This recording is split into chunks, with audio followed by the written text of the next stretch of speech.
గురుగారు, ప్రతి వ్యక్తి గౌరవ మర్యాదల్ని కోరుకుంటారు. సమాజంలో గౌరవ మర్యాదలు పొందాలి అనంటే ఆ వ్యక్తికి ఉండాల్సినటువంటి లక్షణాలు ఏమిటి? శాస్త్రము ఈ విషయంలో చాలా స్పష్టంగా లక్షణాలను కొన్నింటిని తెలియజేసింది.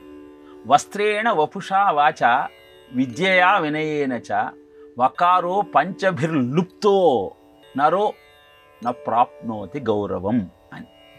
అంటే 5 లక్షణాలను గనుక నువ్వు సంతరింపజేసుకుంటే సమాజంలో అందరికీ ఆరాధనీయమైనటువంటి గౌరవనీయమైన స్థితిలో ఉంటావు.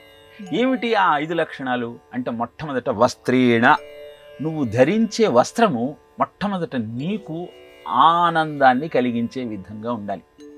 కట్టుకున్న ప్రతి క్షణము నా వస్త్రం జారిపోతుందేమో, ఎదుటివాళ్ళలో నాకు అవమానం కలుగుతుందేమో అన్న భావనతో నువ్వు సంచరిస్తూ ఉంటే ఆనందంగా నువ్వు ఉండలేవు. అలాంటి వస్త్రాన్ని నువ్వు ధరించవద్దు. అది నీకు కానీ ఎదుటివాడికి కానీ వికారాన్ని కలిగించవద్దు.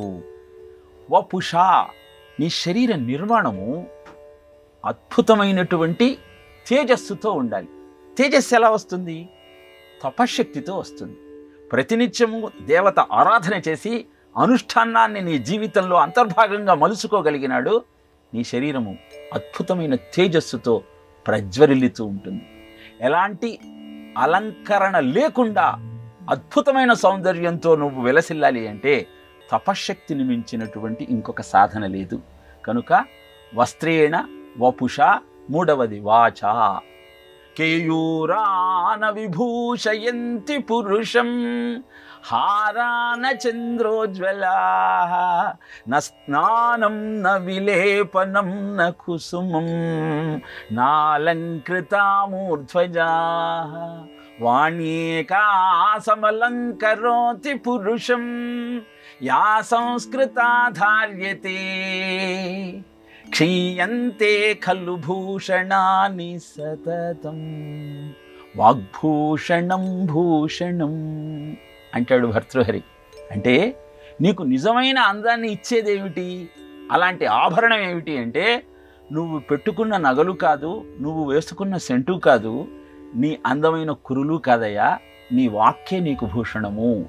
ఏ విధంగానైతే ఆభరణాన్ని అవసరమైనప్పుడు మాత్రమే ధరిస్తావో, అలానే నీ వాక్కు కూడా అవసరమైనప్పుడు మాత్రమే ప్రయోగించబడాలి.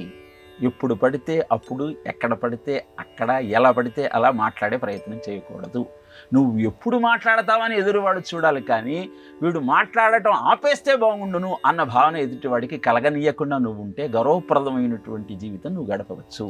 విద్యయా, ఇక మాట్లాడాలి అంటే నీ దగ్గర పుష్కలమైనటువంటి విద్యా భాండారం ఉండాలి, జ్ఞాన భాండారం ఉండాలి. దానికోసం నిరంతరము నువ్వు పరిశ్రమ చెయ్యాలి. ఇన్ని ఉన్న తర్వాత ఇంకొక్కటి నీలో లేకపోతే ఈ 4 లక్షణాలు కూడా వృథా. అదేమిటి అంటే వినయము. ఈ 4 ఎప్పుడైతే నీలో ఉంటాయో నీలో అహంకారం చోటు చేసుకునే అవకాశం ఉంటుంది. కాబట్టి ఎక్కడికక్కడ నిన్ను నువ్వు పరీక్షించుకుంటూ పరిశీలించుకుంటూ నీ జీవితాన్ని అహంకార రాహిత్యంగా నువ్వు ముందరికి తీసుకువెళ్ళగలిగితే నీలాంటి వ్యక్తి మరొకడు లేడు అన్న భావనతో సమాజం నీకు నీరాజనాలు ఇస్తుందయా, నీ గౌరవ ప్రతిష్టలు ఆకాశం ఎదుగుతాయి అని నీతి శాస్త్రం మనకు చెబుతున్న అద్భుతమైన శ్లోకం. వస్త్రేణ వపుషా వాచ విద్యయా వినయేన చ. ఈ 5 లక్షణాలను ముఖ్యంగా విద్యార్థులు వారి యొక్క జీవితానికి ఆపాదించుకోగలిగితే హిమగిరి నగంలాగా గంభీరమైన ధీరమైన జీవితాన్ని వారు గడపవచ్చు.